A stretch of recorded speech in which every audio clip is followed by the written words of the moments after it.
September 16th, 1922, New Brunswick, New Jersey. Two teenagers cutting through a lover's lane property find a man and a woman lying together beneath a crabapple tree. They are dead. His arm is beneath her head. Her love letters to him are scattered around both bodies, arranged almost like a stage set. He is a respected Episcopal minister. She sings in his church choir. Within days, this quiet property becomes the biggest press circus America has seen up to that point, eclipsed only years later by a kidnapping in New Jersey with a more famous name attached. But to understand what happened under that tree, we have to go back to the church where they met. This is the 8th file in this archive, and the first that ends in a verdict instead of a question mark. I want you to hold on to that. A verdict isn't always the same thing as an answer. Edward Wheeler Hall is the rector of the Church of St. John the Evangelist in New Brunswick. Respected, comfortable, married to Frances Stevens Hall, a woman from a wealthy local family, considerably wealthier than a minister's salary alone would explain. He is, by most accounts, well liked by his congregation, the kind of clergyman people describe as warm rather than distant. Eleanor Mills sings in his choir. She's married too, to James Mills, the church sexton, the man who maintains the very building where his wife and the minister will eventually be found dead together. Eleanor has a reputation locally as lively, a little restless, someone who wanted more out of her days than the sexton's modest household offered. By 1922, Edward and Eleanor are writing each other letters, not careful ones, letters that spell out an affair in plain, romantic language, the kind two people write when they've stopped being afraid of getting caught or have simply stopped caring who finds out. Some of those letters reach Frances Hall. People who know the couple say she's aware of the affair well before September, that this is not a secret so much as an open one, tolerated the way small-town affairs sometimes were, as long as no one forced the town to look at it directly. On the evening of September 14th, Edward Hall leaves his house, saying he has an errand to run. Eleanor Mills leaves hers around the same time, telling a neighbor she's meeting the choir about a hymn. Neither is seen alive again by anyone whose account holds up under later questioning. 2 days pass before the bodies are found, on a quiet lane locals use for exactly the kind of meeting Edward and Eleanor were having. Edward Hall has been shot once.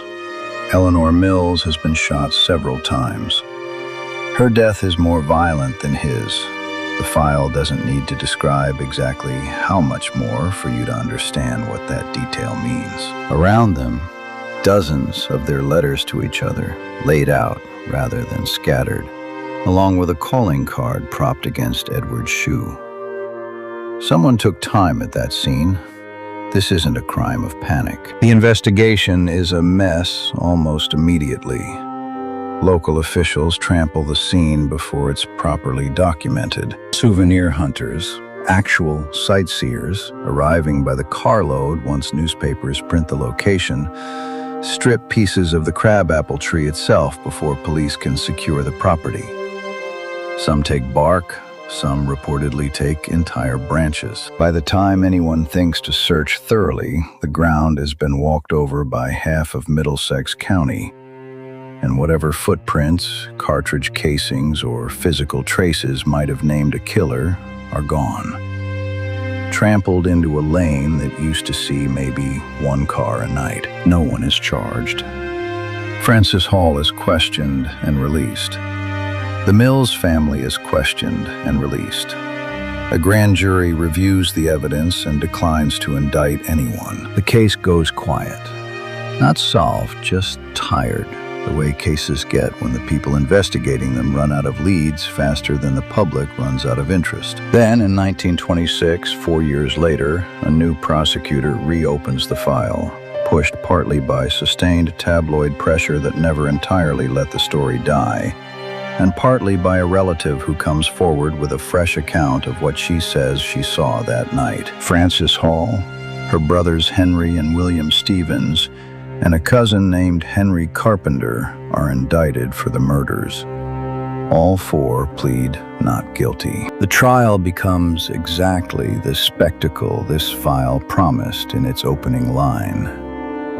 Reporters from across the country fill the courtroom, and the prosecution's star witness is a local woman named Jane Gibson, known to the press, not always kindly, as the Pig Woman. Gibson claims she was riding her mule through her cornfield that night, chasing off suspected thieves, when she saw the four defendants near the scene. She is seriously ill by the time of the trial.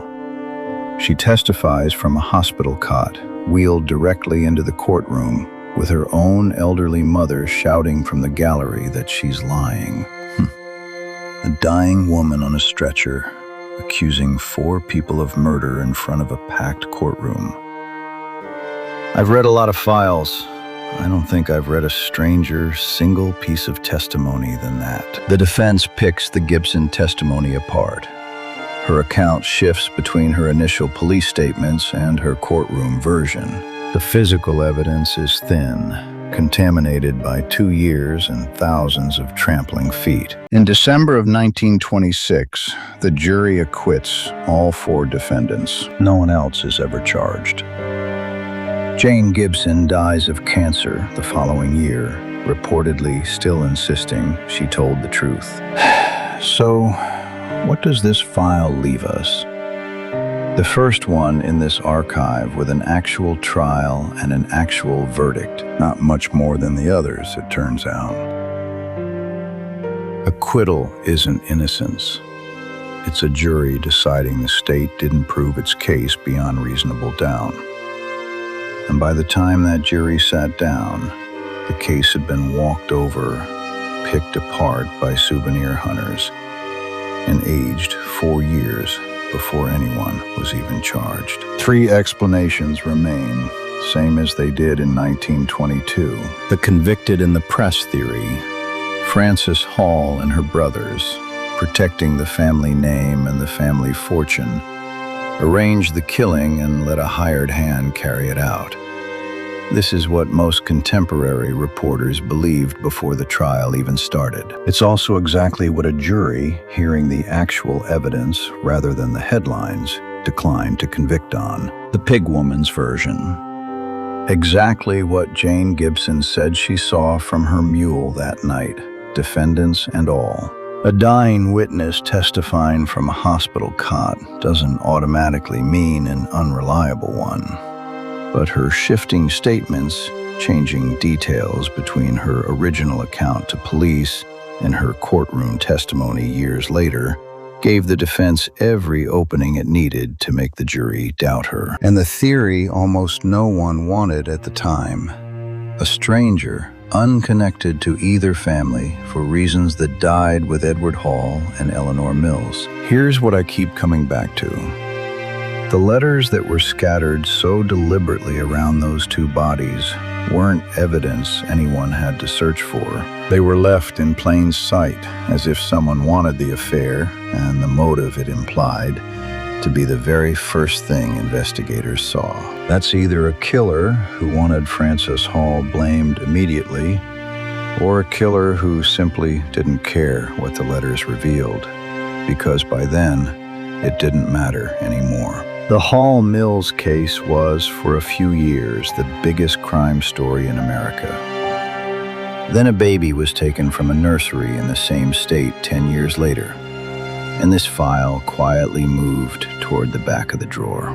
Edward Hall and Eleanor Mills are still buried in different cemeteries, the way their families wanted it. Their letters and whatever was true in them went into evidence boxes that mostly don't exist anymore. The file is still open. The tree they were found under is long gone. Souvenir hunters saw to that too. Next in the case files, New York City, 1929. A laundryman is shot dead inside a room locked from the inside. No windows open, no other doors, no gun ever found. Investigators tore up the floorboards looking for an answer that was never there. If you think the forgotten cases deserve to be remembered, subscribe. The archive stays open late.